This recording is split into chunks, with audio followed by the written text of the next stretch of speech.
ya y callo mi micrófono. Pero todavía no son las 12. Sí, ya. Falta un minuto nada más. Falta un minuto nada más, ya. Ahí está. Ok.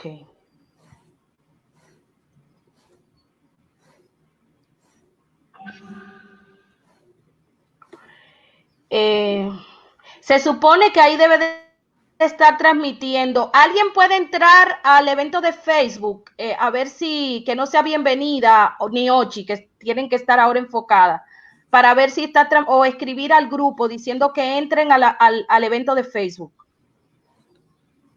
Ok, ya bien, va a poder comenzar. Bueno, muy buenos días, muy buenas tardes para todos y todas las que han hecho conexión con nosotros, con el grupo latinoamericano de estudio, formación y acción feminista, GLEFAS.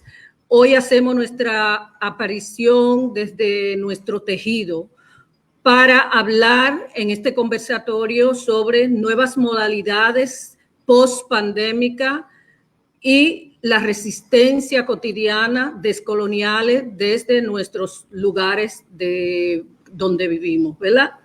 Entonces, hoy vamos a iniciar este conversatorio con todas y con todos ustedes y habrán participaciones variadas. Para iniciar, queremos que conozcan un poco sobre lo que es el tejido GLEFAS. Y para ello va a estar con nosotras la compañera Ochi Curiel.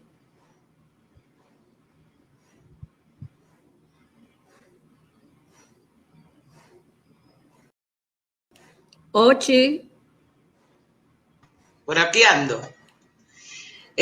Bueno, buenos días, buenas tardes, buenas noches, dependiendo de donde esté cada quien, esperando que estén bien de ánimo, de salud, frente a esta situación que estamos viviendo.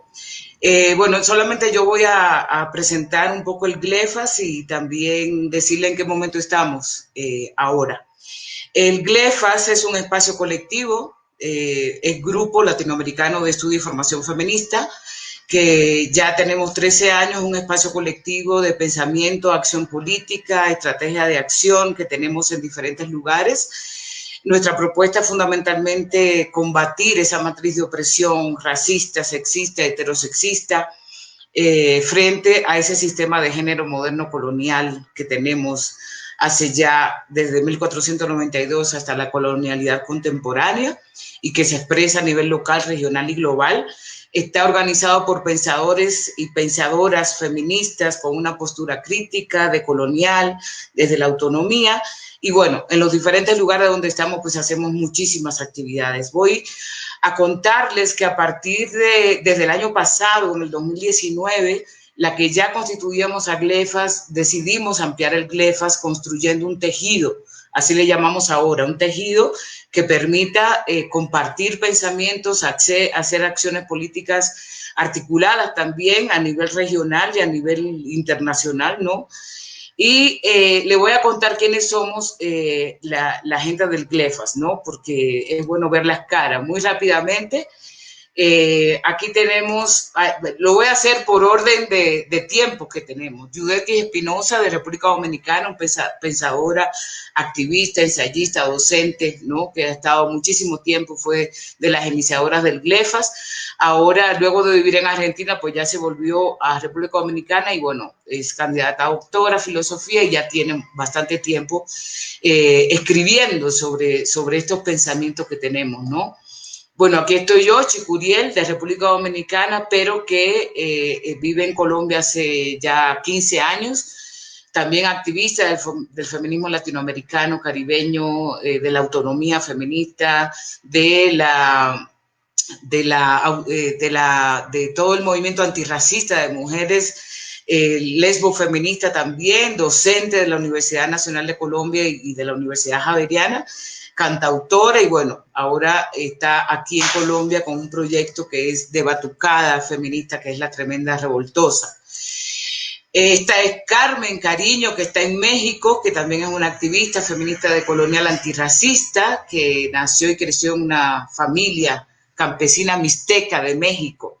Es socióloga, también hizo maestría en desarrollo rural en la UAM y también es docente de la Facultad de Estudios Superiores de Acatlán en la Universidad Nacional Autónoma de México. También, como todas, participa en diferentes colectivos, particularmente indígenas y campesinas. Esta es María Teresa Garzón, que es colombiana, pero que tiene ya bastante tiempo viviendo en México.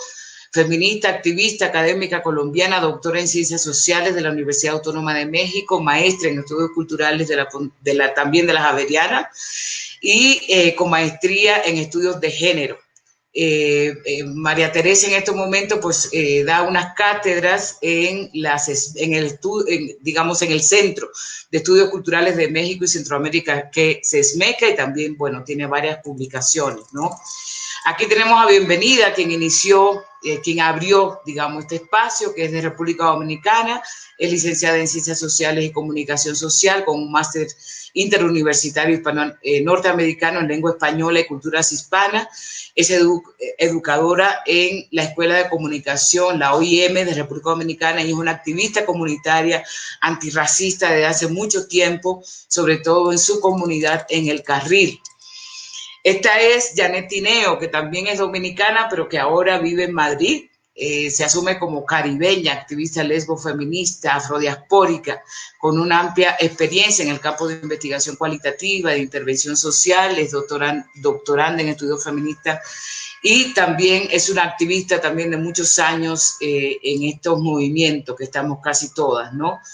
Yané Medrano Valdés, que es de Perú, nacida allá en Puno, de familia materna aymara y familia paterna quechua, forma parte de un instituto muy importante que es el Instituto de Estudios de las Culturas Andinas, IDECA, un espacio que desarrolla una serie de proyectos políticos y formativos sobre culturas andinas. Bueno, es abogada, pero también ha hecho diferentes experiencias profesionales a las ciencias sociales, sobre todo en una especialidad de antropología, con maestría en Derechos Humanos de la Universidad Nacional de La Plata, Argentina, y también con una maestría en Educación de Género e Igualdad. Janet también está muy ligado a los movimientos andinos en Perú y en toda la parte andina también. Tenemos a Evelyn, de Nicaragua. Evelyn estudió Trabajo Social y Gestión del Desarrollo en la Universidad Centroamericana, la UCA, de Managua, y cursó también una maestría en Evaluación de Programas y Políticas Públicas y un máster universitario en Estudios Feministas, ambos de la Universidad Complutense de Madrid. Bueno, en los últimos años ha desarrollado un activismo en pensamiento en el marco de apuestas y giros de los feminismos no hegemónicos como lo de coloniales, anticolonial, comunal. Está muy ligado a un proyecto que se llama Aula Propia, donde también hemos estado como GLEFAS, un colectivo de investigación social y de pedagogías con prácticas descolonizadoras, ¿no?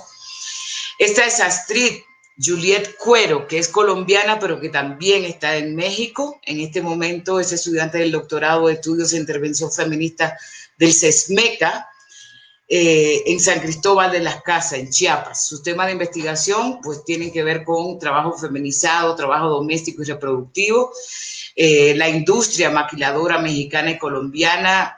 Sus perspectivas son feminismo negro y fundamentalmente decolonial. También ha sido una activista por muchos años aquí en Colombia y en este momento también en México. Y una particularidad de Astrid es que le gusta mucho el cine, trabaja mucho y hace mucho análisis del discurso desde el cine, ¿no? Una cuestión bastante interesante. Esta es Eleni Rodríguez, que es de Colombia, es abogada con maestría en Ciencias Políticas de la Universidad Nacional de San Martín de Buenos Aires. Se asume como lesbiana, feminista, antirracista, decolonial, con un interés en el análisis decolonial de las políticas públicas, mujer y género, la interseccionalidad y el pensamiento caribeño. Este es Alejandro Montelongo González, de México. Se asume como un educador popular con estudios en sociología y comunicación, profundamente conmovido, dice él, por el pensamiento antirracista, la antología, esta Puente en mi espalda, que creo que mucha gente conoce, ¿no? De las mujeres y feministas tercermundistas de los Estados Unidos. Y dice él la obra también de Pedro Lemembel, y los seminarios virtuales del GLEFA. De hecho, Alejandro ha participado en muchísimos de nuestros cursos virtuales, ¿no? Y se asume como poco hombre, corazón de loca herida, dedicado a la docencia, a la elaboración casera de sentipensares sobre la subjetividad del lenguaje y la sexualidad. Aquí está Amaira Yanque, de Bolivia, que se asume como feminista, activista del movimiento lésbico antirracista de origen aymara y euro-sudamericana. Fue criada en la Amazonía boliviana, desde donde participa en movimientos agroecológicos.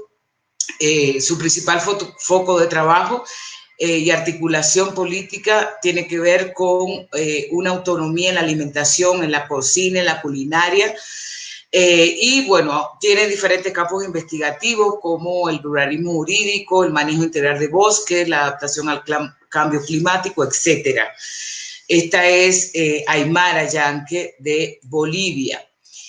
Nuestra otra compañera es Dina Orozco Herrera, a quien le decimos Ashanti, la poeta.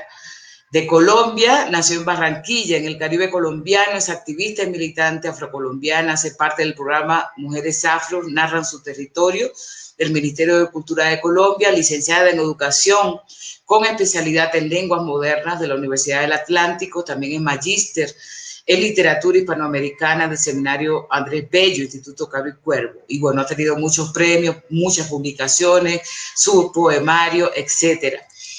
Y también no solamente formamos parte de manera individual en el GLEFA, sino también que ahora tenemos colectivos. Uno de ellos es el colectivo AYU, que está en Madrid, España, que se define como un grupo de investigación y acción artístico-política formado por agentes migrantes, racializadas, disidentes sexuales y de género provenientes de las excolonias. El colectivo propone una crítica a la blanquitud como ideología heteronormativa colonial europea.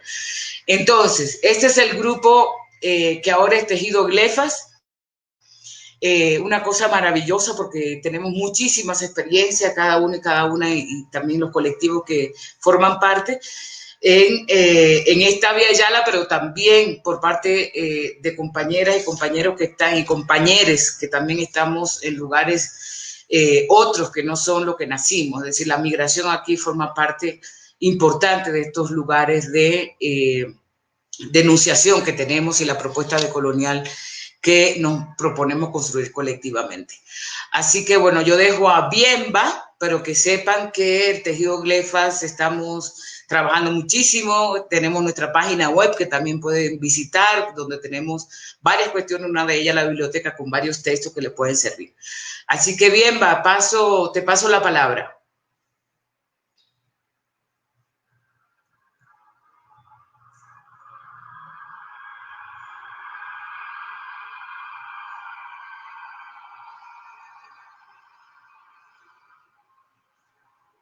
Hola, Bienva.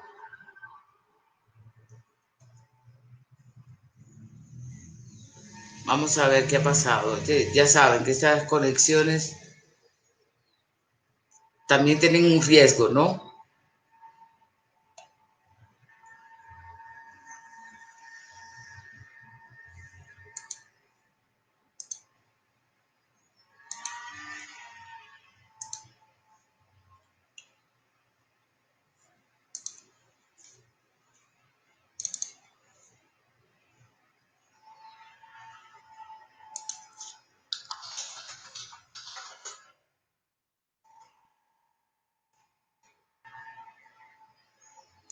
Bueno, mientras aparece Viva, no sé qué ha pasado con la conexión. Les contamos que en el día de mañana, a propósito de una campaña que se está haciendo varias compañeras desde Austria, donde ella está Yuderki por parte del GLEFAS, están haciendo una serie de actividades muy interesantes. Una de ellas es un encuentro que vamos a tener mañana con Xiomara Fortuna, una artista afro maravillosa, que articula el jazz, hace fusión, digamos, de diferentes ritmos, y vamos a hablar sobre su trayectoria, y también voy a estar yo ahí compartiendo con Xiomara y con Yuderkis. Así que mañana, hora colombiana, a las 12, hora colombiana, vamos a estar por ahí. Así que ya llegó Bienva, no sé qué pasó. Adelante, Bienva. Bueno, pues continuamos. Nuevas modalidades post-pandémicas, resistencias cotidianas descoloniales. Vamos a trabajar en función de 3 preguntas y vamos a ir haciendo una a una y todas las compañeras van a ir respondiendo. Y luego al final vamos a tener la participación de algunas personas que tengan algunas preguntas o comentarios. Bueno, para comenzar, el orden de hablar, vamos a tener a Carmen Cariño, Janet Tineo, Janet Medrano y Astrid Cuero. Vamos a iniciar entonces con Carmen Cariño. La primera pregunta es, ¿cómo entendemos la resistencia cotidiana en medio de la pandemia y el confinamiento? Adelante, Carmen. Gracias, Bienva. Gracias a todas las compañeras, compañeros, compañeres que nos están siguiendo por las redes sociales. Es para nosotras un gusto poder compartir con ustedes, aún a la distancia, ¿no? Tener este espacio de conversación, de cercanía, de alguna forma, pues es muy, muy valioso. Lo valoramos bastante y me alegra que podamos hacerlo. Yo creo que la cuestión de la resistencia es muy importante discutirla, reflexionarla, analizarla en estos días de crisis, en estos tiempos de pandemia.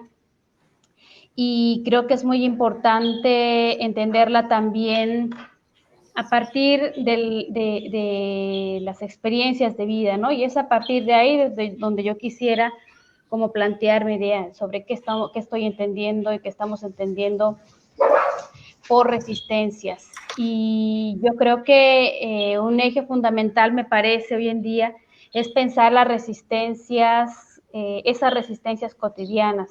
No niego la importancia de movilizaciones en las calles, en las huelgas, por supuesto. El tomar las calles y el manifestarse es hoy más que nunca muy importante, ha sido muy importante y hoy lo estamos viendo también. Pero creo que es muy importante no perder de vista y poner el foco también en las resistencias cotidianas. Esas resistencias cotidianas que han privilegiado la reproducción de la vida. Y pienso, justo desde donde yo estoy ahora mismo hablando, en mi comunidad, en las zonas rurales, indígenas en mi país, en México, y pienso en lo valioso que es el que cotidianamente hayamos aprendido a construir y a reproducir la vida más allá del capital, ¿no? O a pesar del capitalismo. Y justo ahora, cuando comienza la declaración de emergencia sanitaria, han sido nuestras comunidades las que han tenido una respuesta ante esto. Desde los gobiernos, las estrategias han sido lavarse las manos y encerrarse en su casa, ¿no? Y encerrarnos en casa. Y la respuesta de nuestras comunidades ha ido mucho más allá. Efectivamente, muchas comunidades deciden en asambleas o las autoridades decidieron inmediatamente cerrar los accesos a la comunidad. Pero la gente no se encerró en sus casas. La gente ha seguido trabajando las parcelas, hemos seguido cuidando los animalitos en el traspatio, hemos seguido construyendo trabajo, ¿no? Redes, se ha venido fortaleciendo el trueque, el intercambio, y hay una educación también comunitaria, familiar, ancestral, que nos permite hoy tener alimentos. Muchas comunidades, por supuesto que también hay una crisis alimentaria muy fuerte, pero me parece que eso es mucho más aguda y que será en los próximos meses y en los próximos años mucho más fuerte en las periferias de las ciudades, pero que las comunidades tenemos por lo menos ese rincón, digamos, esa parcelita, ese pedacito de tierra que nos permite hoy aferrarnos aún más a ella, sabernos parte de ella, defenderla, protegerla y fortalecer los vínculos que tenemos con los territorios, con los saberes ancestrales, con la reproducción de la vida. Creo que ahí está un elemento fundamental para entender las resistencias, en lo cotidiano. Y en eso cotidiano encontramos aprendizajes profundos sobre la reproducción y la producción no solo de alimentos, sino también de conocimientos, epistemologías, pues, y ontologías para la vida, que hoy más que nunca en un contexto de muerte son urgentes, son necesarias, son lo que tenemos en medio de esta de la muerte que nos tiene por destino este sistema profundamente violento, profundamente racista, profundamente patriarcal y profundamente excluyente. Ahí lo dejaría por ahora, Bienva. Bueno, pues entonces continuamos con Janet Tineo desde la diáspora en España. Adelante, Janet. Hola, muchas gracias por este espacio que siempre son una posibilidad de reencuentro en este mundo virtual. Yo creo que abrir estos espacios de conversación implica también un poco de acuerpamiento en esta distancia cercana con la que convivimos a diaria. Así que muchas gracias, y en un momento donde estamos atravesando el dolor y donde estamos atravesando la muerte como un eje, digamos, que siempre ha estado en la historia corporal de nuestras memorias, pero que de una u otra manera en este confinamiento se activa de múltiples formas según los cuerpos que habitamos esta metrópoli, ¿no? Desde donde estoy hablando, Madrid, concretamente Valleca, un barrio que con una historia muy enraizada también de resistencia. Entonces, desde ese lugar, a mí me gusta decir o responder a esta conversación por cómo estamos entendiendo la resistencia en la cotidianidad. A mí me gusta decir que este momento es una forma de respirar. Respirar en un mundo capital que nos lo impide a unos cuerpos más que a otros, y que respirar en sí mismo constituye un acto y un ejercicio de decirle a este mundo moderno colonial que estamos aquí resistiendo, reinventándonos. Me gusta pensar que esta forma de respirar tiene que ver con, en medio de todo lo que es la lógica de este Estado moderno, de esta lógica neocolonial, es una forma también de invitar a la coexistencia.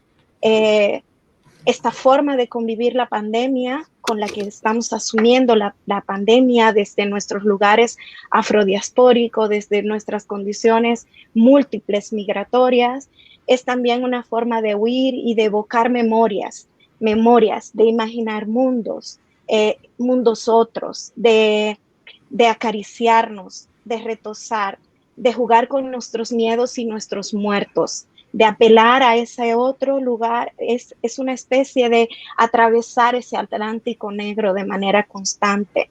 Es revivir también las memorias de la plantación, es saber que estamos aquí y allá, es saber que nuestro cuerpo está atravesado por un tiempo u otro, que si bien está en el corazón de este monstruo, o también buscamos formas de escapar constantemente a su lógica. Creo que en medio de la pandemia estamos buscando lugares y espacios que nos permitan sanar, que nos permitan encontrarnos, espacios que evocan al mundo cimarrón y palenquero, de construir procesos que nos permitan, digamos, acunarnos en medio del renovamiento constante de la herida colonial. Creo que estamos haciendo un desajuste a la economía y a la lógica de la economía, de la salud con que se mueve este sistema, tratando de crear cajas y formas de sanar y de entender la salud y evocando todo con lo que vivimos y vivimos en estos territorios. Creo que una de las principales cosas con la que estamos pudiendo resistir es precisamente con las posibilidades inimaginadas, que estamos creando, de apoyo mutuo, de solidaridad, de estar pendiente la una de la otra, de estar constantemente reencontrándonos para apapacharnos aún en esa supuesta, digamos, y quizá lo voy a reflexionar un poquito más, en esa imposición de la distancia, de esos metros de distancia con que siempre nuestros cuerpos han sido inscritos en este mundo europeo. Lo dejaría por ahí.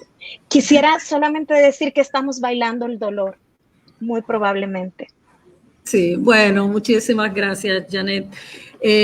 Vamos a continuar entonces con Janet Medrano desde Perú. Y recordarle a las amigas y amigos, a todos que estén ahí, que tengan alguna pregunta, algunos comentarios, que al final de las 3 preguntas que estamos haciendo se hará la participación. Janet.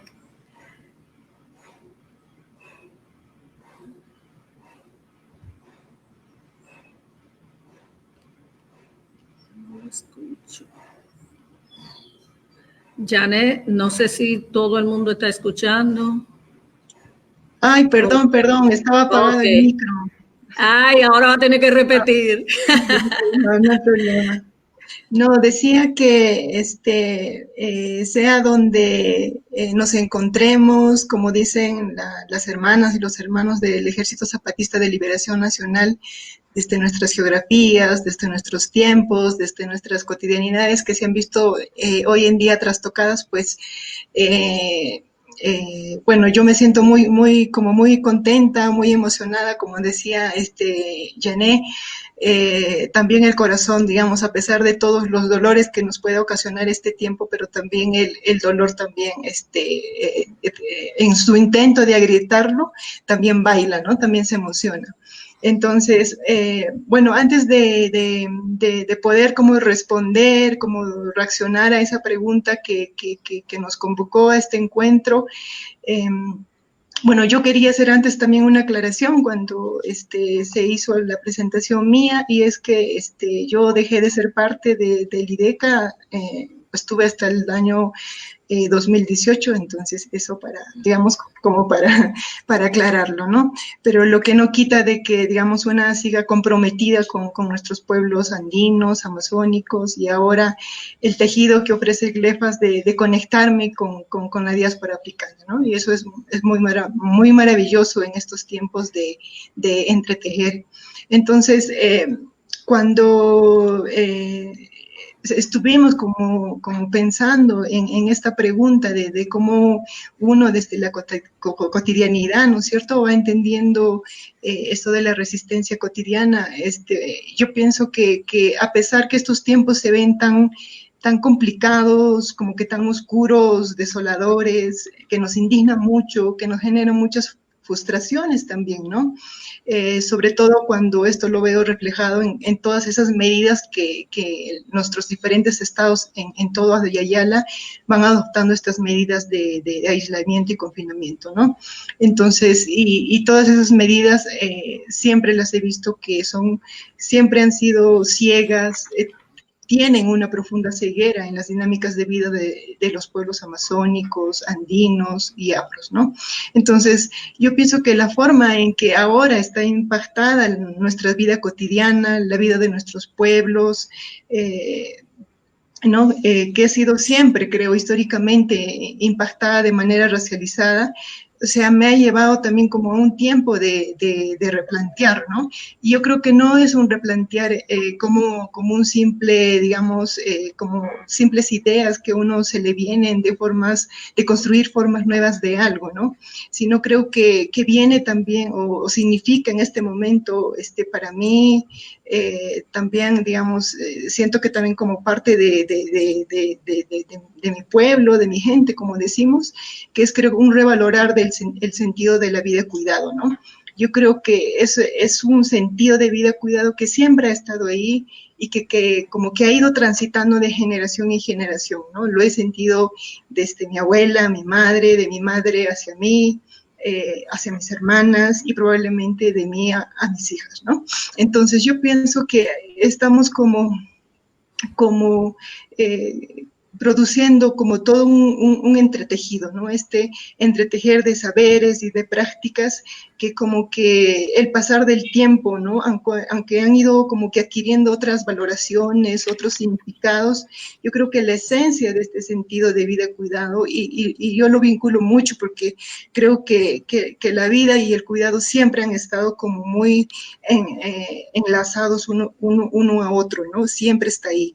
Entonces, y yo creo que es otra cosa que digamos, como que nos hayamos alejado, pero una siempre vuelve, ¿no? Siempre escucho decir a mi madre que siempre desea retornar, ¿no? Volver a conectar como, no sé, siento que también como que es un tiempo para volver a conectar con el cordón umbilical femenino, ¿no? Entonces, el pensar estas resistencias encarnadamente desde el dolor, con los pensamientos que uno tiene, con mis sentimientos, con mis propias dudas también, ¿no? Con mis propias contradicciones, mis anhelos, mis esperanzas. Creo que también me ha llevado a un tiempo como que a preguntarme nuevamente, ¿no? Cómo me recompongo en mi existencia comunitaria, ¿no? Que creo que ese es un aspecto vital, sobre todo para las resistencias cotidianas, ¿no? Y no solamente en sentido individual, ¿no? Sino también pensarlo en cómo nos recomponemos también en nuestras existencias comunitarias, ¿no? Y también creo que también esto va enlazado como que con otra pregunta que me la fui haciendo cuando estaba haciendo este ejercicio de preguntarme, de sentir también las resistencias que las vivo, que las siento, y es cómo me autosano también, ¿no? De esa llaga colonial en medio de la pandemia, ¿no? Entonces, y también cómo nos autosanamos colectivamente también, ¿no? Entonces, ya son esas interrogantes que con los que, digamos, en este momento me siento que son las que me sirven para entender hoy esta resistencia cotidiana, ¿no? Más allá de ese aguantar, tolerar o sufrir, como comúnmente a veces se critica esta palabra, ¿no? Bueno, eso para dejarlo ahí. Bueno, para cerrar esta tanda de preguntas, vamos a escuchar a Atris con su intervención. Sí, hola a todos, todos y todas, buen día. Sí, pues yo creo que pues esas resistencias cotidianas, yo lo que he reflexionado estos días es que resistirse a morir, resistirse a que nos callen, pues es una de las grandes resistencias decoloniales que podemos hacer, ¿no? Como diariamente en este contexto. Y creo que pues yo misma y mucha gente a mi alrededor está hallando esas formas, ¿no? Que tal vez no, digamos, no son bien vistas por el sistema o por una sociedad o el contexto, pero creo que yo me he quedado aquí atrapada en la Ciudad de México, pero creo que la gente que sigue saliendo a vender su comida, sus cosas, ¿no? Que sigue resistiéndose a dejarse morir en esta pandemia donde pues el Estado y las instituciones no están garantizando y cuidando la vida, pues yo creo que esa es una de las grandes resistencias, ¿no? Todos los vendedores ambulantes que siguen pues luchándosela para obtener su sustento, toda la gente que sigue echando para adelante en medio de esta pandemia tan dura, pues esa es una de las grandes resistencias. Yo particularmente pues me ha tocado como cuidarme muchísimo, que ya lo venía haciendo antes, pero cuidarme mucho con mi salud, con mi alimentación, estar al pendiente de mi familia, que quería ver en Colombia, pero no he podido. Entonces, bueno, esta virtualidad que no es lo ideal, pero a través de ella he podido estar ahí en contacto con amigos lindos que ahorita me están viendo ahí, con el Yubiruán, que ha estado muy al pendiente, ¿no?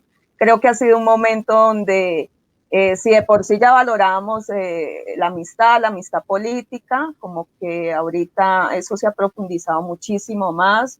Yo me he sentido muy acompañada de amigos lindos, de de gente con la que pues construí luchas o compartimos luchas en Colombia, del movimiento indígena NASA, con gente del movimiento afro en Colombia, movimiento afro estudiantil. Entonces creo que, pues, que eso es, ¿no? Que tal vez a veces creemos que las resistencias son cosas así como unas revoluciones súper grandes y potentes, y no digo que no sea eso, como lo que está sucediendo ahorita en Estados Unidos, que me ha parecido súper potente, como la gente, a pesar de la pandemia y de todo ese miedo al contacto y al contagio, ha salido, ¿no?, a pronunciarse por el asesinato, el terrible asesinato de George Floyd, como también en Brasil la gente ha salido a protestar con sus tapabocas a pesar de ese miedo al contacto y al contagio.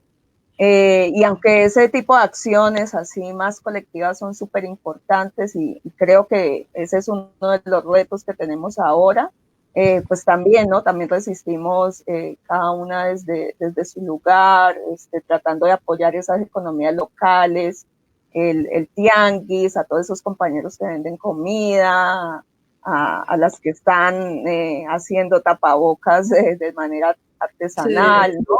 Y eso es lo que yo estoy pues también como tratando de apoyar y apoyarme en esas compañeras y compañeros, ¿no? Sin embargo, sí creo que viene un reto que es hasta cuándo vamos a aguantar, ¿no?, este confinamiento, no solo en esa falta de contacto físico, que creo que es súper importante, sino de que sabemos que no todos tienen los mismos privilegios para aguantar este encierro.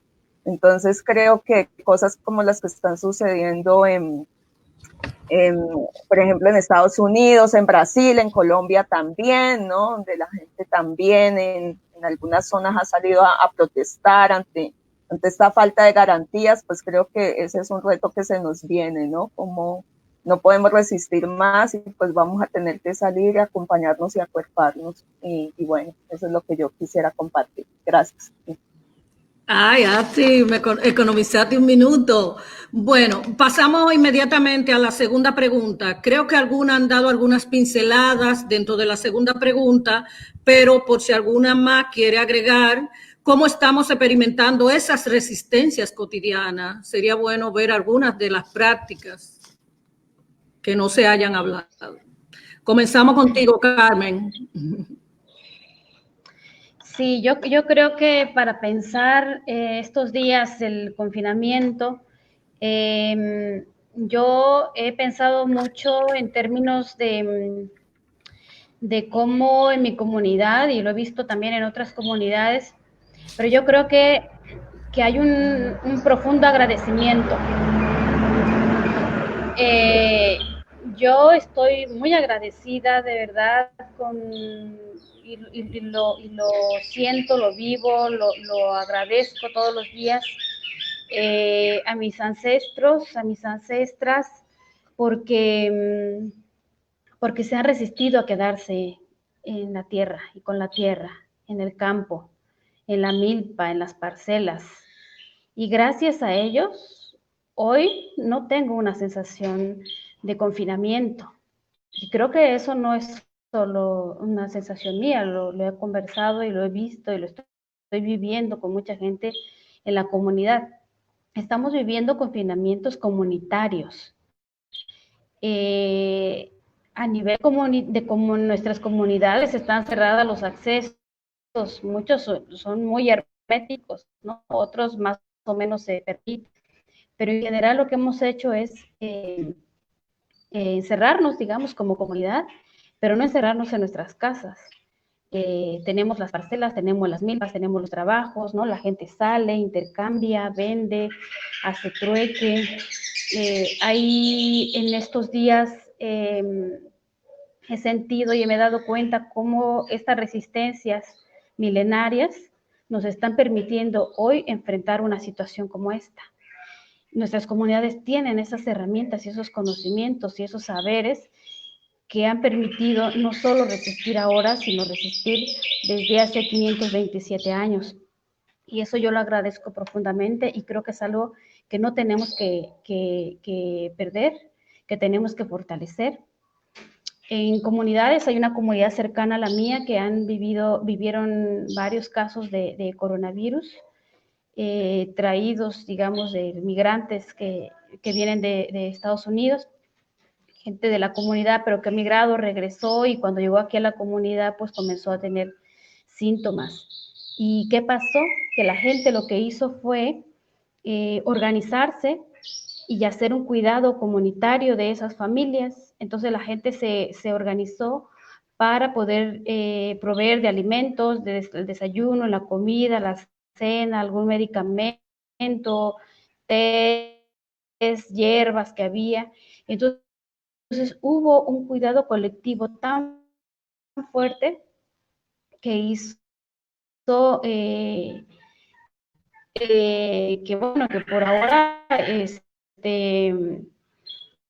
pues en esa comunidad no haya fallecido nadie. Estas personas que estaban enfermas, eran 10 personas que tuvieron coronavirus, hoy están libres de virus, y yo creo que mucho tiene que ver la atención, el cuidado comunitario, no solo familiar. Y esta comunidad que nos protege, que nos tiene, por ejemplo, en mi comunidad, oyendo música gran parte del día, enviando saludos, anunciando que ya tal persona tiene ciertos alimentos, que cosechó elotes, que tiene maíz, que tiene carne, y entonces se vende, se intercambia, ese trueque. Ahí me parece que el campo, que el medio rural, que los campesinos, los pueblos originarios, muestra nuevamente el potencial tan grande que tienen frente a una crisis de este tamaño, ¿no? La crisis sanitaria, que es solo una expresión de la crisis civilizatoria, que tiene implicaciones pues, múltiples. Nuestras comunidades sí han tenido respuesta, y a mí eso me parece fundamental, y en ese sentido yo creo que no solo como pobres comunidades hay que ir a ayudar, sino como comunidades de las que hay que aprender. Y la ciudad, por ejemplo, tiene mucho que aprender de nuestras comunidades, y yo creo que nuestras comunidades también. Bueno, ahí lo dejo por ahora, Bienva, porque se me acaba el tiempo. Bueno, ok. Pues continuamos con Janet Tineo. Janet, ¿sigue conectada? Hola. Sí, estoy conectada. Hola. Siguiendo como un poco esta idea de cómo nos estamos, cómo estamos experimentando esta resistencia, yo creo que pasa también por una comprensión de que la maquinaria del racismo institucional y todas sus múltiples patas se renueva constantemente en medio de esta pandemia y agudiza nuestro agotamiento, nuestro sentido de soledad, de desamparo y el cansancio y el agotamiento que supone convivir estos lugares, ¿verdad? Por eso creo que la resistencia pasa mucho y está pasando mucho, al menos en círculos más cercanos, pasa mucho por encuentros cotidianos que nos acercan aún más desde una cartografía afectiva que supone el destierro, ¿no? El desterritorio. Es como crear una nueva, una ampliación de esas soledades, pero compartidas de alguna manera, y de todo lo que eso supone. Y eso pasa también por una economía solidaria a través de múltiples cajas de resistencia que son sostenidas a través de colaboraciones entre nosotros, pero también donde exigimos al mundo blanco que se posicione frente al dolor histórico infligido a nuestras comunidades. Estamos creando también muchos procesos de curación en lo que estamos apelando a una ritualística decolonial, en el que estamos hablando con nuestros ancestros, ancestras y ancestres, en el que estamos poniendo el cuidado en el centro, por decirlo así, en el que estamos procurando una justicia sanadora, reparadora de esa memoria de dolor con la que habitamos estos lugares y de donde provenimos.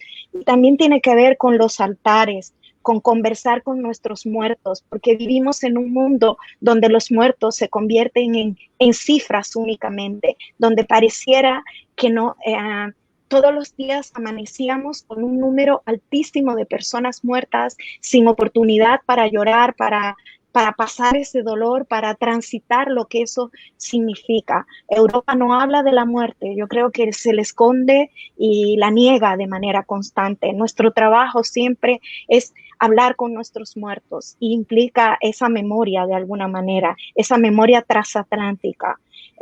Implica mucho también una poética, una estética, un comunicar por diferentes vías lo que estamos conviviendo, lo que estamos sintiendo, creando lazos, muchas formas de redes entre nosotros para apoyarnos. Habría que decir también que investigándonos con una investigación que cruza los mares y en el que podemos también conversar, profundizar sobre los impactos del racismo en nuestra cotidianidad, de racismo, de la heteronorma, de cómo este sistema procura nuestra desaparición de manera constante, en un diálogo constante aquí y allá.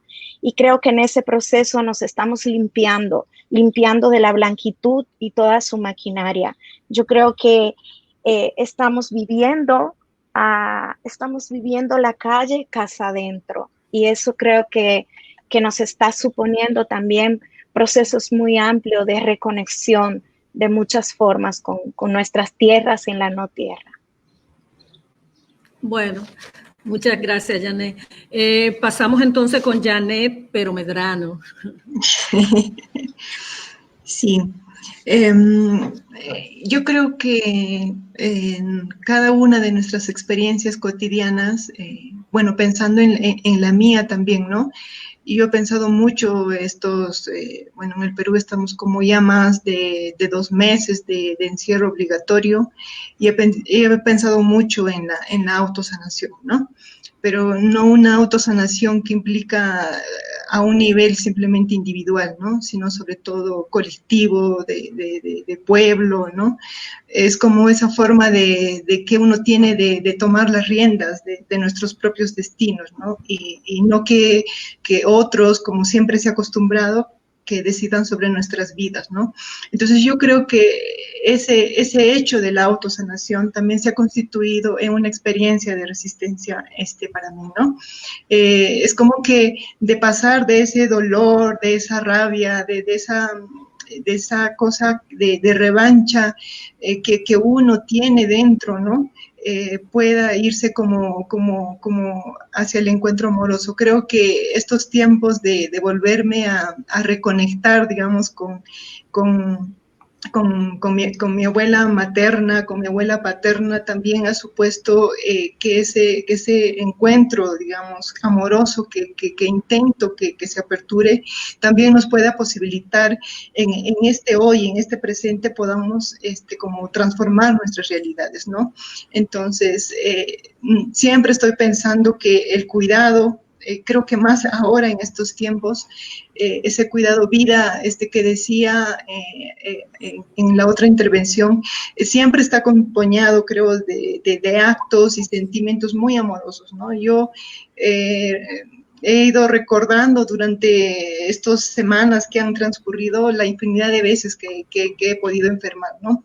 Las veces que desde muy, muy niña, sea mi abuelita, mi mamá, me han cuidado, ¿no? O sea, cada acto de cuidado para la sanación siempre está cargado de una enorme ternura y sobre todo de una enorme sabiduría ancestral femenina, ¿no? Y es muy curioso porque paradójicamente esa forma de entender y practicar el autocuidado de las manos, de los cuerpos, de los corazones de las mujeres, hoy es como que el único soporte para enfrentar a esta pandemia, ¿no? Entonces, siento que son como esos saberes heredados que han ido caminando a través de la palabra, ¿no? Y que están ahí caminando, son palabras que caminan, pero que caminan en el hacer de nuestros pueblos andinos, nuestros pueblos amazónicos y de la diáspora africana también. Entonces, en estos tiempos también he sentido que el encuentro con otras mujeres lo he podido, digamos, como experimentar en el mercado, ¿no? El ir al mercado, el acto de ir al mercado, el hecho de ver que los alimentos caminan, circulan, las hierbas, no sé, los quesos, los huevos, los granos, que digamos con tanto cariño y dedicación lo hacen y siempre están, digamos, ahí las mujeres por delante, ¿no? Entonces, que todavía podamos tener un espacio de intercambio intergeneracional, a mí eso me parece maravilloso, y que el mercado sea ese intercambio generacional, veo que eso es también otra experiencia de resistencia cotidiana, ¿no? De que nuestro soporte cultural y emocional, donde digamos el día a día como que resiste también para reinventarse, ¿no? Nuevamente. Entonces, no sé, siento que cada palabra, cada sentimiento que se expresa en el intercambio, encontrarse unos con otros, ¿no? También voy sintiendo que es también una forma de sanación, de autosanación, más aún cuando se implantan estas medidas de aislamiento social que no hacen más que resquebrajar, ¿no? Y debilitar lo que ya estaba debilitado, pero que todavía, digamos, siempre nuestras tramas comunitarias siempre encuentran formas muy creativas para pervivir, ¿no? Entonces, me llena de mucho orgullo, de mucha potencia, que esta sanación, que este momento de autosanación, de diferentes formas en esta cotidianidad, pueda ser, digamos, una forma de esperanza hacia la vida, ¿no? De que el sentido de vida no se haya perdido, y que la apuesta por la defensa de la vida y del cuidado siempre está por delante, ¿no? Bueno, pues pasamos a Astrid. Astrid, o se fue la voz. Continuamos con Astrid.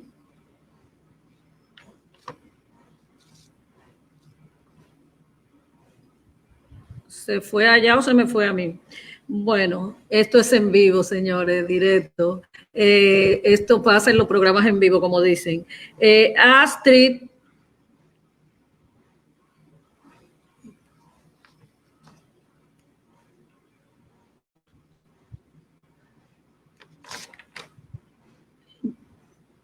Denle paso a Astrid.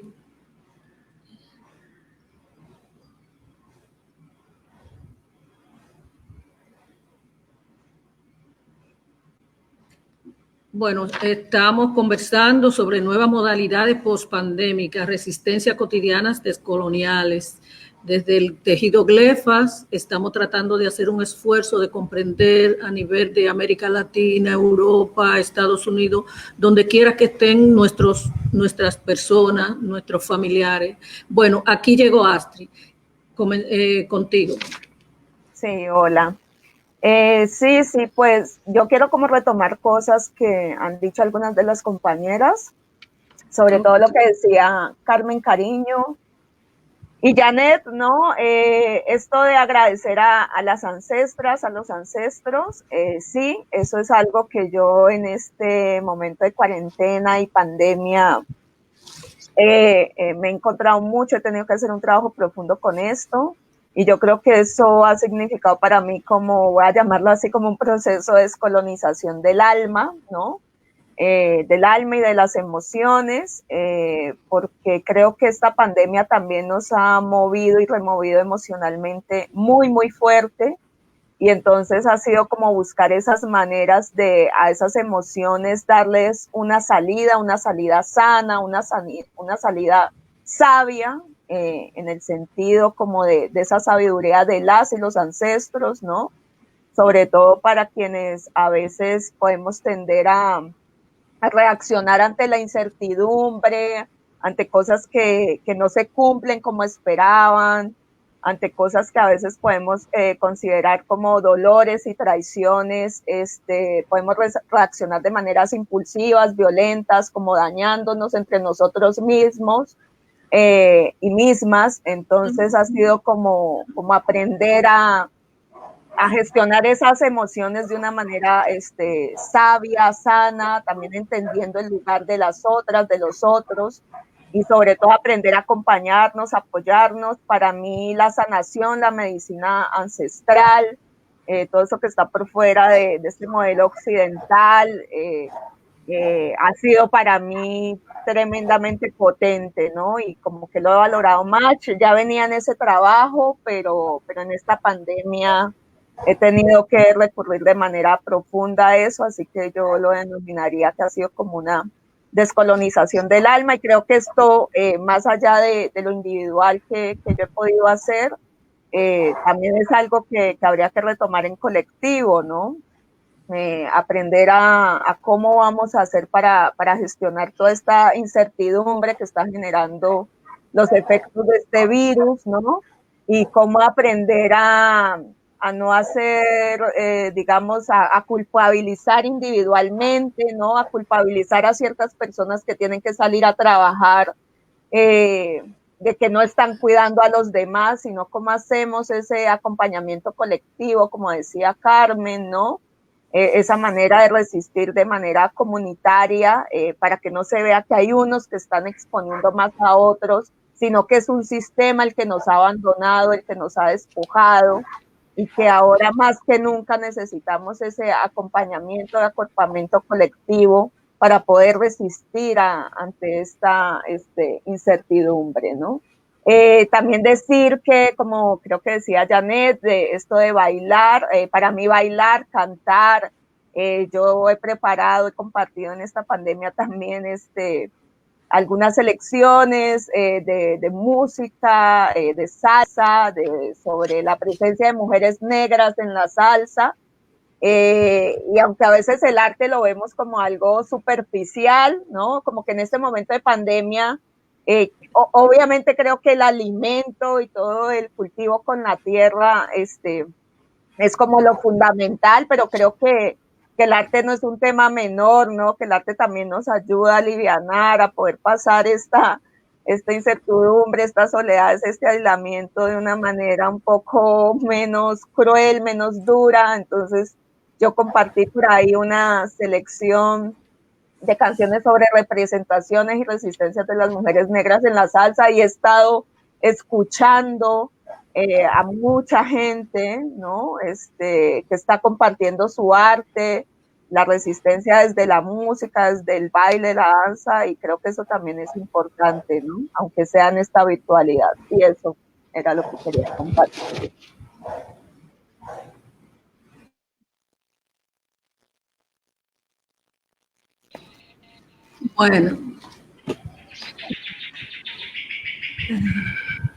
Bueno, gracias, Astrid. Gracias, Astrid. Bueno, para concluir con el conversatorio de las compañeras, tenemos una última pregunta. Y recuerden ir escribiendo sus comentarios o preguntas para que al final podamos tener un intercambio. Bueno, en esta última pregunta hemos estado escuchando por todos los medios, hay que volver a la normalidad, volver a la normalidad, vamos a ponerla entre comillas, una nueva normalidad o la pospandémica. Entonces, ¿cuál es el posicionamiento en torno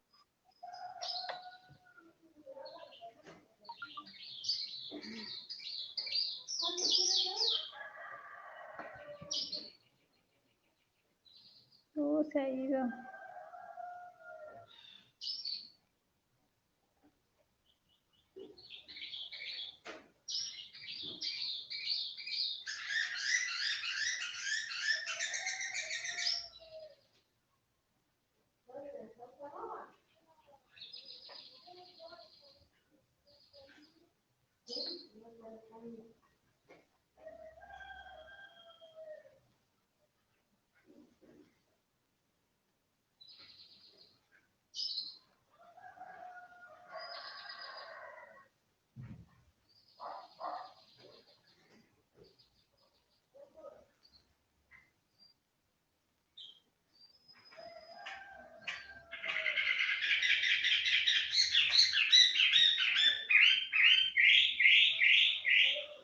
Bien, vamos a ver si ahora vuelve Bienva, pero justo planteaba esta última pregunta que tiene que ver con cómo estamos pensando esta cuestión de la supuesta nueva normalidad. Y que yo creo que, no, que de nueva no, tiene muy poco, ¿no? Que en realidad se trata de la continuidad del capitalismo colonial, racista, patriarcal. Yo veo en todo esto un reforzamiento de las estructuras de dominación, de explotación, de exclusión, despojo, ¿no? En estos días en México, por ejemplo, se ha colocado, se ha declarado a la minería como una actividad esencial, ¿no? La minería que destruye, que no deja ni el 1% de las ganancias para el país, una minería destructiva que arrasa con los pueblos, que arrasa con la madre naturaleza. Eso es hoy parte de las actividades esenciales para este país, declaradas por el gobierno actual. Entonces yo creo que viene un proceso, digamos, que intentará normalizar esa violencia, esa exclusión y esa explotación.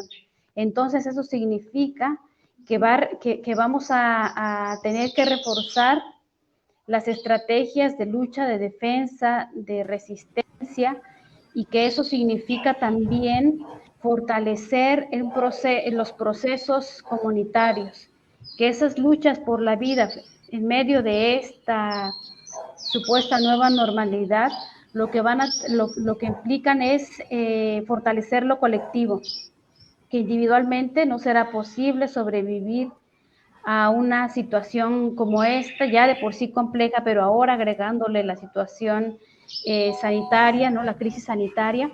Y en eso otra vez nuestros pueblos, alguien preguntaba de dónde hablo de Chila de las Flores, un pueblo pequeño en la Mixteca mexicana. Y bueno, en esto yo desde aquí es donde digo, nuestro camino, nuestra salida es colectiva. No habrá manera de salir de forma individual.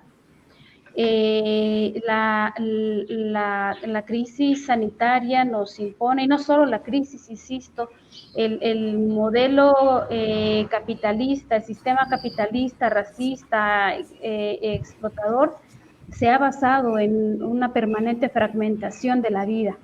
Y creo que reconstruir los lazos comunitarios, barriales, en la ciudad, en el campo, la misma relación campo-ciudad, requiere un trabajo colectivo profundo que nos permita reconstruir la vida desde la colectividad. Si no nos cuidamos, si no nos sanamos colectivamente, no va a haber salida. Y esa resistencia colectiva implica reconstruir los vínculos no solo entre personas, sino entre todos los seres vivos con los que habitamos, entre todas las relaciones de las que formamos parte, porque al final somos solo un hilo de la vida en este proceso. Y nuestras comunidades lo saben, ¿no? Nuestras comunidades están conscientes de todo eso, y ahí yo creo que está un aprendizaje muy valioso al que habría que voltear y del que habría que aprender. Bueno, otra compañera que quiera intervenir en esta parte. Janet, Atri. Janet.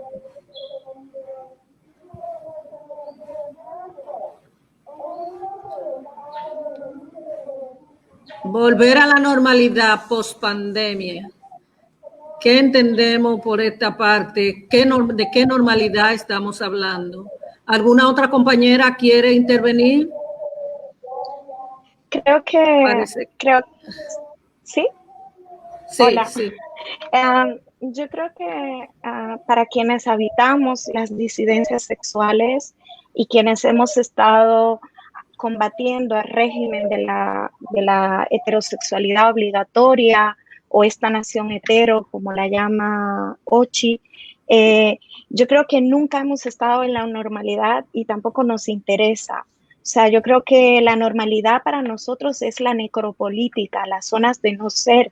Para nosotros el habitar el mundo, el convivir el mundo siempre implica lo salvaje, lo incivilizado, lo que no piensa, lo que no sabe, lo monstruoso.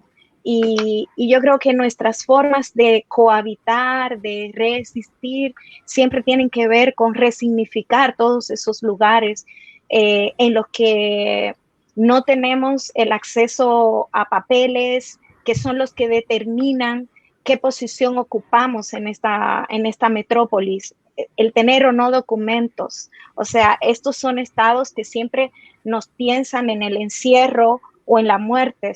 Habitamos este tipo de corporalidades, unos más que otros, obviamente, pero sin lugar a duda, este es un tiempo que lo que menos deseamos es la normalidad, o sea, y nunca hemos estado ahí. De hecho, es una palabra que de nuevo nos violenta colonialmente en materia de colonialidad de género, de nuestras sexualidades, de nuestras formas de pensar, de sentir pensar, de crear. Yo creo que estamos en ese trenzado, tejido que quiere precisamente escapar constantemente, fugitivamente, como lo hablamos mucho con Joss, de manera fugitiva, de manera cimarrona, palenquera, si se quiere, en estos mundos que nos quieren siempre habitando esa zona de lo normal, de los migrantes o de la excelencia migrante, de las políticas de inclusión, de la excelencia negra, de lo que significa este liberalismo político que permanentemente nos quiere metides en sus lógicas asimilacionista. Entonces yo creo que nuestro gran reto está siendo una política que, si bien le juega a documentos, regularización ya, digamos, que tener los documentos que nos acreditan la existencia en estos lugares, al menos para acceso básico a trabajo, a salud, con lo que ello a vivienda sobre todo, está siendo como un reto muy grande también desprendernos de esa lógica también de Estado liberal que nos quiere siempre comer el coco, ¿no? Y los sentires. Y estamos constantemente escapando a esa política de la multiculturalidad y la diversidad con que se aprieta nuestra existencia. Incluso nos gusta decir que lo queer no quita lo racista, ¿no? A este Estado que siempre pretende blanquearse a través de una supuesta apertura a nuestros mundos disidentes de disidencia sexual, pero cuando eso se entrecruza con raza, con procedencias, con de dónde provenimos, eso está marcado por pautas obviamente de la necropolítica, y por eso para nosotros, para muchos de nosotros, la normalidad es lo que menos queremos. O sea, es más, de hecho somos el virus del sistema, y ahí estamos interpelando también desde nuestra condición de virus y bichos en esta maquinaria europea, ¿no? Lo dejaría hasta ahí. Bueno, otra compañera que va a hablar, creo que Janet Medrano o Astrid. Astrid, ok. Sí, yo quiero decir algunas cosas.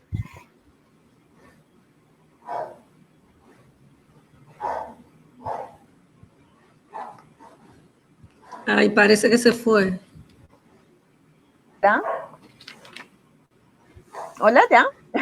Bueno, sí, lo que decía es que me parece súper potente lo que decía Janet, de que las racializadas y las disidentes sexuales somos el virus del sistema, y que siempre lo hemos sido. Y sí, yo he reflexionado sobre esta cuestión de la nueva normalidad, y justamente creo lo mismo que Janet, que los racializados nunca hemos estado en esa normalidad, porque justamente ser racializado implica no haber sido considerados humanos, ¿no? Así que esa normalidad nunca ha existido, esa sospecha, ese miedo al contacto con nosotras, con nosotros, pues lo hemos experimentado siempre, ¿no? Digamos lo que a mí me da temor y que lastimosamente siendo pesimista, aunque a veces me gusta ser optimista, pero creo que aquí realmente lastimosamente sí nos toca tener esta postura pesimista, es que creo que esa anormalidad que siempre hemos representado los y las racializadas se va a profundizar, ¿no? Yo creo que la pandemia ya lo está mostrando y en la supuesta pospandemia, que obviamente no estoy de acuerdo con ese término, pero en eso que se pueda llamar pospandemia, yo creo que eso se va a profundizar lastimosamente y ya se está viendo, ¿no? Se está viendo, por ejemplo, con medidas que adoptaron en Bogotá, con esto de el pico y género, y entonces que las supuestas mujeres y los supuestos hombres biológicos salgan por un lado, y cómo esto ha alimentado las violencias contra las personas trans, las mujeres trans en particular, cómo se ha aumentado la brutalidad policial, ese control, la violencia sobre los cuerpos de la gente negra, sobre los cuerpos de la gente indígena también, ¿no? Porque al final somos los que vivimos en situaciones de mayor vulnerabilidad y obviamente estamos más expuestos a esto. Entonces, la verdad, creo que el panorama es bastante desalentador, si lo vemos por lo menos desde quienes ejercen el poder.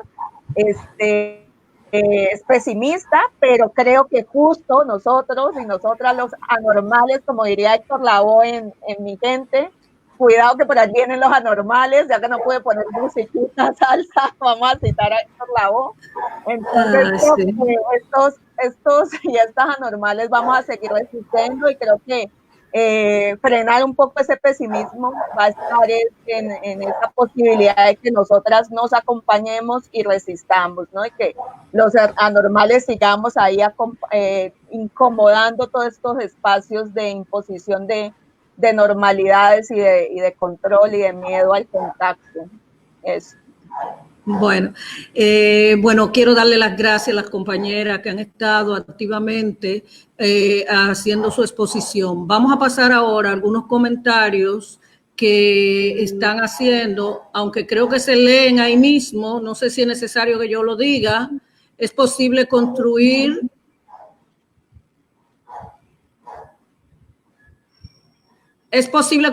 comunidades que rupturen la nueva normalidad impuesta entre las personas que viven en privilegios de clase, raza, sexo, género, sin desmontarlo. La forma de...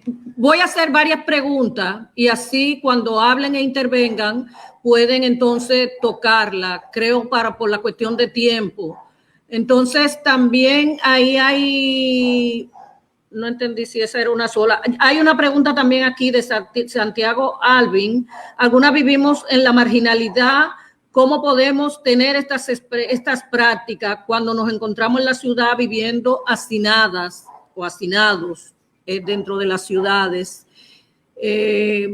No sé si hay otra pregunta o comentario. Mucho se habla hoy de sanación y autocuidado de las mujeres, mucho también desde postura de privilegios y con un fuerte sentido individualista y neoliberal. ¿En qué se diferencia con las propuestas que han hecho compañeras?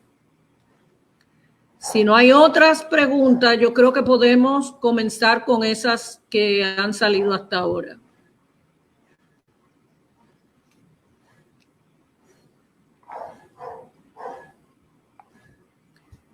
Carmen, ¿te gustaría comenzar para mantener el orden u otra de las compañeras que quiera comenzar?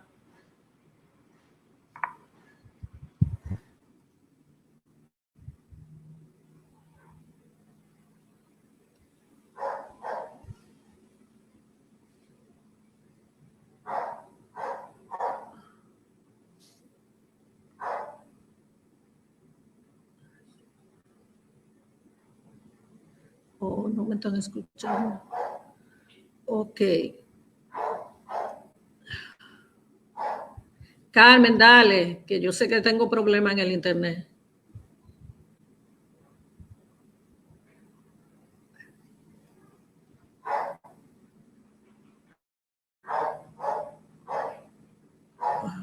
You in the show. Sí.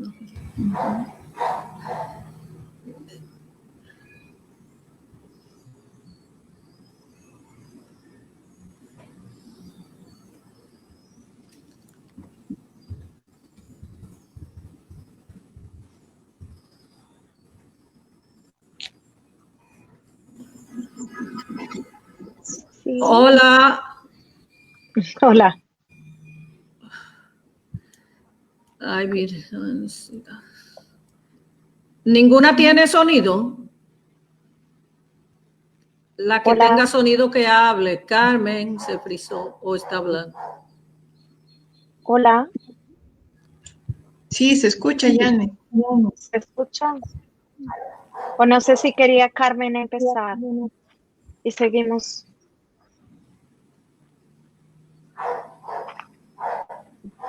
Bueno, yo La que tenga sonido, dale. solamente me quería referir a este punto de la sanación, ¿verdad? Desde una perspectiva individualista y privilegiada, ¿no? Frente a otras formas de generar procesos de justicia sanadora o de acuerpamiento, depende, hay varias palabras con las que podemos estar dialogando sobre esto, o el proceso más que nada de descolonizar nuestros cuerpos, nuestros afectos, nuestras mentes, nuestra propia espiritualidad, ¿no? Y nuestro mundo ancestral, digamos, con el que convivimos. Yo creo que esa es una pregunta permanente, yo no voy a intentar responderla, yo creo que está en tensión más bien en la política de sanación, porque hay varias como vertientes de procesos que hablan de esto. Lo que sí yo creo que cuando estamos hablando desde una mirada decolonial, los procesos de salud mental, como lo llama la modernidad colonial, a mí no me gusta mucho el concepto porque nos inscribe dentro de esas políticas médicas que sanamos. Entonces creo que tampoco estamos hablando de esta modalidad New Age, de irte a un spa y pagarte no sé qué historia para que entonces recuperar, no sé, esta modalidad de que el capital provee y facilita al mundo blanco, ¿no? Para permanentemente circular y tener acceso a viajes, a un montón de cuestiones de recreación para así, digamos, procurar el bienestar como una cosa bastante individualista, ¿no? O sea, creo que cuando estamos haciendo una intención de reflexión, acción de políticas sanadoras que se inscriben dentro de una política decolonial, desde una mirada también desde el feminismo negro y lo que nos aporta también, digamos, este pensamiento transfronterizo que habitamos, yo creo que estamos hablando más que nada de colectividad y cómo retomamos una memoria, cómo vamos a nuestras memorias y a nuestros dolores de manera colectiva y en ese proceso de encuentro, obviamente hay un proceso de bailar la pena, digamos, como me gusta a mí decirlo, de bailar el dolor, de hacer una política también gozosa del activismo y del hacer, donde obviamente comer juntos, llorar juntos, reírnos juntos, salir a la calle juntos, estar ahora en casa, implica siempre un entrecruzamiento de nuestras historias y saber que no estamos solos, que nuestra soledad es compartida también y que en este mundo que nos quiere muertos y muertes, o en el encierro, permanentemente estamos generando procesos de cuidarnos, de sabernos entre nosotros, de generar peña, como dicen aquí, o yo qué sé, parcería o estas formas de quilombo, ¿no? De cimarronaje en última, de esta posibilidad de abrazarnos en medio de una sociedad que nos tiene rotas y rotos. Entonces, creo que estamos apelando a procesos de diálogo con una espiritualidad muy enraizada, en mi caso, afrocaribeña, y eso implica una apelación a toda esa espiritualidad que cobija nuestra memoria de mar Caribe, ¿no? y que nos sostiene y que aún estando aquí nos contiene. Y desde ahí es que estamos hablando. Ok, Carmen o Janet, ¿cuál va a hablar? Sí, gracias, bien. Yo quisiera retomar esta pregunta la que tiene que ver con el riesgo, ¿no? Que si necesitamos herramientas o que necesitamos herramientas para aprender a vivir con el riesgo o con riesgo. Que las comunidades indígenas, rurales, campesinas, vivimos permanentemente en riesgo. Por tanto, por eso es que hay herramientas para afrontar el riesgo. Aún algunas comunidades con mucha más intensidad de organización, otras con menos, pero creo que el riesgo ha sido una constante, ha sido la norma, ¿no? Y riesgos que tienen que ver desde sismos, sequías, huracanes, pero también el riesgo al que nos ha colocado los megaproyectos en los territorios, los desplazamientos forzados, la violencia estructural, la militarización de los territorios. Esas son situaciones de riesgo, la amenaza hacia las semillas, la amenaza hacia los maíces transgénicos, la presión permanente porque los jóvenes de nuestras comunidades salgan masivamente a Estados Unidos a trabajar en los campos o en las peores condiciones, ¿no? Esas son, me parece, situaciones de riesgo y que las vivimos permanentemente. Y entonces, ante una situación como esta, hay estrategias para resolver, ¿no?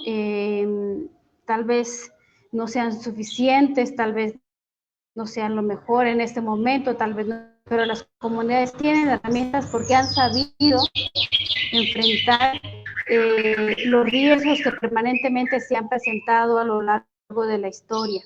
Entonces, es lo que se tendría que hacer también en los barrios, en las ciudades. Yo creo que muchas enfermedades muchos contagios pudieron haberse evitado si la gente en vez de cerrarse hubiera salido a barrer a las calles. En comunidades, por ejemplo, muchas como la mía y otras de la región, se ha salido a barrer cada quien su pedazo de calle, a barrer el parque, a barrer, salir con la escoba y el jabón y entonces desinfectar.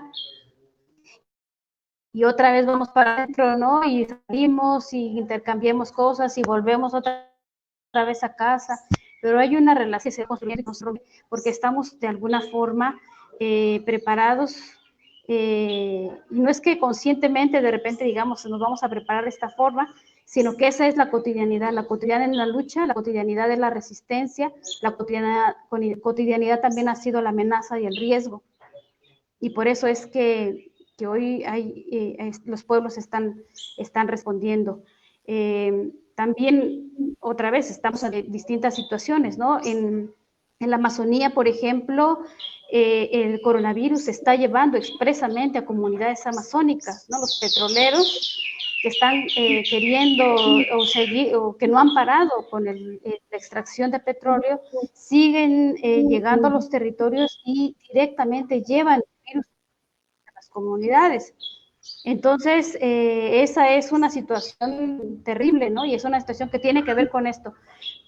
Planteo entonces que el riesgo está presente y ha estado presente de múltiples formas y los pueblos han resistido y creo que más que nunca los pueblos seguirán resistiendo. Eso sería todo. Yo quiero agregar una cosa chiquita a lo que ya dijo Carmen y Yané. ¿Se escucha, no? ¿Se escucha lo que estoy diciendo? Sí, ¿no? Que cuando el cuidado se institucionaliza, creo que ahí es cuando empieza a ser muy peligroso, ¿verdad? Entonces, yo creo que cuando apelamos cuando incluso yo misma apelo a la memoria, digamos, ancestral, apelo a mi ser aymara, a mi ser quechua, que viene, digamos, por parte de mi papá y de mi mamá, creo que también viene te da esa posibilidad de poder encontrar esas otras formas de cuidado, ¿no? Porque cuando están institucionalizadas ya sabemos que tienen otro resultado, sabemos que se dirigen hacia otro rumbo, ¿no? Solo eso.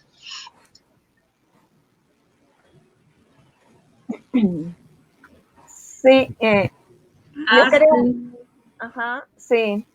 Sí, me parece justo muy, muy potente lo que dice Janet, ¿no? Esta institucionalización del cuidado, creo que ahí ya, o sea, con eso ahí nos jodemos y nos jodimos. Yo quería un poco relacionar esa pregunta que hacían del cuidado que tiende a ser individualizante o que está sentado sobre ciertos privilegios, también sobre algo que a mí hace mucho me viene como también moviendo y removiendo, y es este discurso del amor propio, ¿no? Y que son todos estos discursos también como el feminismo liberal, hegemónico, ¿no? Y que sobre todo a las personas que estamos en condición de subalternidad, ¿no? A las personas racializadas más empobrecidas, es que más se cuestiona esto, ¿no? Ahorita con esto de la pandemia, o sea, si vemos realmente de donde se expandió el contagio, perdón, fue sobre todo en las clases altas, en quienes tienen acceso a viajar, ¿no? A ciertos lugares. Y sin embargo, a quienes ahorita más se les reprime y se les está responsabilizando es a las personas racializadas y precarizadas, ¿no? Y creo que eso también de los barrios. Exacto, de los barrios populares, ¿no? Y que es gente que realmente tiene que salir a trabajar, a chambear, y que realmente si se ha contagiado ha sido más por eso que realmente que porque, no sé, que porque estén bebiendo, bailando o algo así, ¿no? Y creo que eso también pasa con ese discurso del amor propio, ¿no? O sea, uno dice, yo a veces me pregunto, yo digo, ¿la gente blanca realmente tiene amor propio? Yo no creo realmente que lo tenga, y creo que tienen vidas completamente vacías y superficiales y demás, y sin embargo es esa mirada juzgadora y policiva sobre los cuerpos y las experiencias y vivencias de la gente racializada y subalternizada, ¿no? Y ahí es donde supuestamente nosotros encarnaríamos esa falta de amor propio, esa falta de autoestima. Y realmente yo digo, no es la gente blanca y que supuestamente está en unas condiciones de privilegio la que menos cuida, la que menos realmente le importa, ¿no? Lo comunitario. Al final yo creo que entre racializados, con todas las contradicciones que tengamos, ahí estamos, ¿no? Cuidándonos de una u otras maneras, ¿no? Y justo de manera colectiva y comunitaria, mientras que esta cuestión de amor propio, supuestamente individual y privilegiada, en realidad creo que hace más daño, ¿no? Y eso era lo que quería comentar. Bueno, yo creo que ya hemos llegado al final. Queremos agradecer a todas y todos por haber sido parte de este conversatorio y que podamos tener este tipo de intercambio. Desde el GLEFAS les damos las gracias por haber sido parte de en este momento. Muchísimas gracias y gracias, chicas, por todo.